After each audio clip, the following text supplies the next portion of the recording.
Hello छात्रों, आज हम आपको जीएस में सम्राट अशोक के बारे में। सम्राट अशोक का टॉपिक बड़ा लंबा है, वो एक वीडियो में नहीं कंप्लीट हो पा रहा था, तो ये दूसरा वीडियो हम सम्राट अशोक के बारे में दे रहे हैं। जो पिछला टॉपिक था उसके बाद इस टॉपिक को भी उसमें आप ऐड कर लीजिएगा। सम्राट अशोक के बारे में बहुत ही इम्पोर्टेंट टॉपिक माना जाता है, क्योंकि अक्सर एग्जाम में 1 से 2 क्वेश्चन आपको अवश्य ही इसमें से मिलता है। तो आइए शुरू करते हैं सम्राट अशोक के बारे में।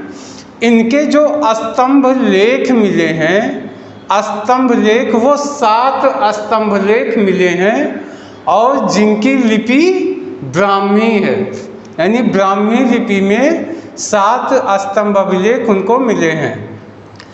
कौशांबी अभिलेख, यानी कौशांबी में जो अभिलेख मिला है उसको रानी का अभिलेख भी कहते हैं। कौशांबी अभिलेख को रानी का अभिलेख भी कहते हैं।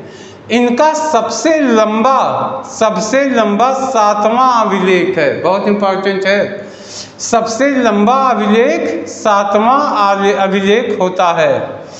इनका एक शिलालेख मिला, जो पहला शिलालेख मिला है उस पर लिखा हुआ है सभी मनुष्य मेरे बच्चे हैं।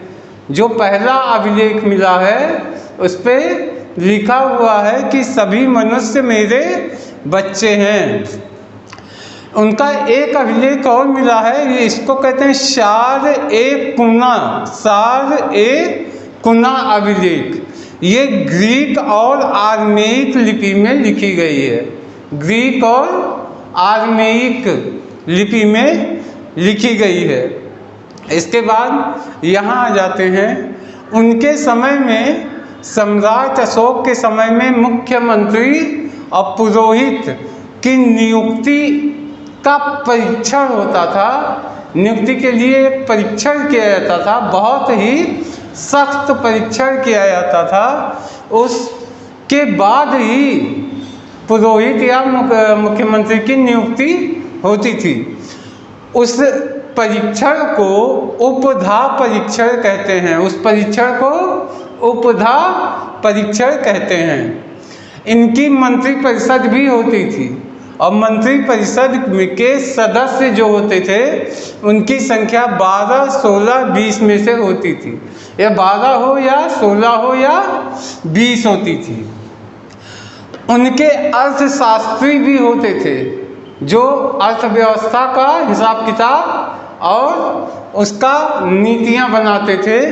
अर्थशास्त्री को महामात्र कहा जाता था। अर्थशास्त्री को महामात्र कहा जाता था। उनकी संख्या 18 होती थी।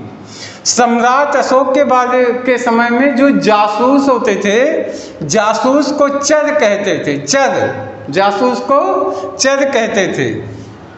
सम्राट अशोक का जो पूरा एरिया था उनका, वो 5 प्रांतों में बटा हुआ था। 5 प्रांत में बटा हुआ था और उस 5 को चक्र कहते थे। उस प्रांतों को चक्र कहते थे। और इन प्रांतों के जो मुख्य प्रशासक होते थे उनको कुमार या आर्यपुत्र या राष्ट्रिक कहते थे। कुमार या आर्यपुत्र या राष्ट्रिक कहते थे। प्रांत के अंदर जो क्षेत्र होते थे, प्रांत के अंदर के जो क्षेत्र होते थे उनको विषय कहा जाता था। और उसका जो प्रशासक होता था उनको विषयपति कहा जाता था। उनके प्रशासक को विषयपति कहा जाता था।